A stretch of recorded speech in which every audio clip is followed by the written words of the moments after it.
Hi, it's Peter Chatteris here, of course, coming live to you from Ward 12, which is the psychiatric ward in Auckland, North Shore Hospital.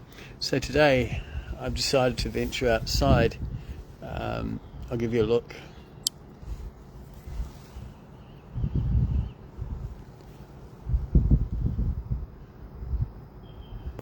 Yeah, so although it's not an ideal place to be, it's still quite pleasant out here actually.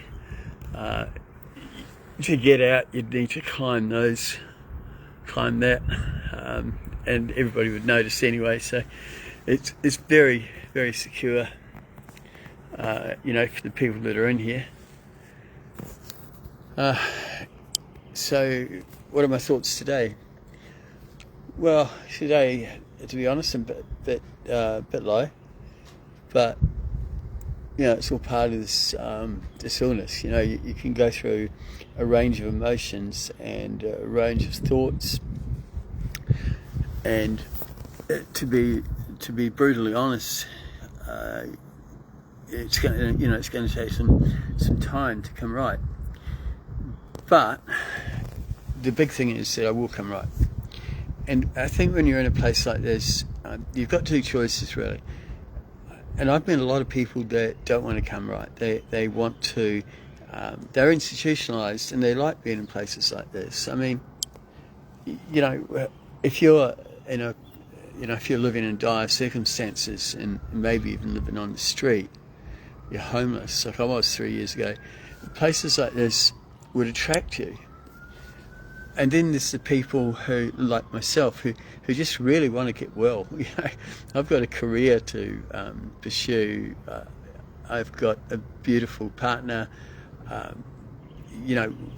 Those of us who want to get well, we strive to get well. We take our medications. We're friendly towards the nurses. So another thing I can't understand is how people get into hospital and abuse people. Like the nurses and the doctors are all doing the job, and they're doing a great job. We're very lucky here in New Zealand, but there's so much abuse goes on. Particularly in a ward like this, where people are mentally ill, and they just let fly and say things that maybe they wouldn't have said if they were well.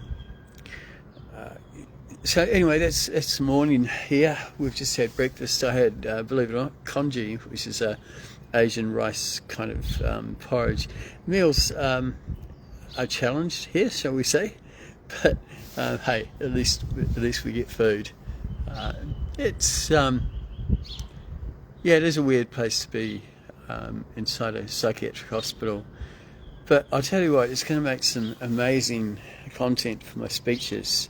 Because I know why I'm in here. I neglected my mental health in the 90s, and unfortunately, because I did, it came to a head, and my brain is unfortunately a bit damaged. So when there's triggers, it hits me more than it would other people say. So once again, what I have is major depressive disorder.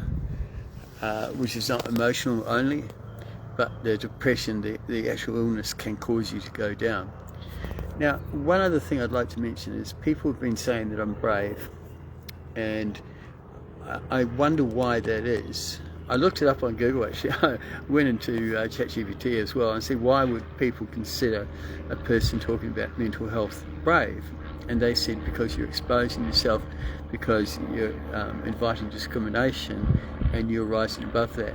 Well, I've had discrimination against me because I have had a mental illness. I've seen that. I've had that happen to me. Does that stop me from wanting to share what it's like and share my experiences so you don't go through it? No, it will never stop me. I will always be honest, always be open, always talk to business about looking after their staff, always talk to business owners about looking after themselves, about having their dreams, having their goals, and they can get there. So that's why I'm doing this, to give you an inside look on what it's like if you do not look after your mental well-being. And that's a powerful statement. So from the inside, to the outside. Look after yourselves, please. Look after yourselves physically, look after yourselves mentally, and then you could never stay in a place like this. All right, you take care, look after yourselves first, because then you can look after others. Peter Chatter is signing out from Ward 12, North Shore Hospital. See you later.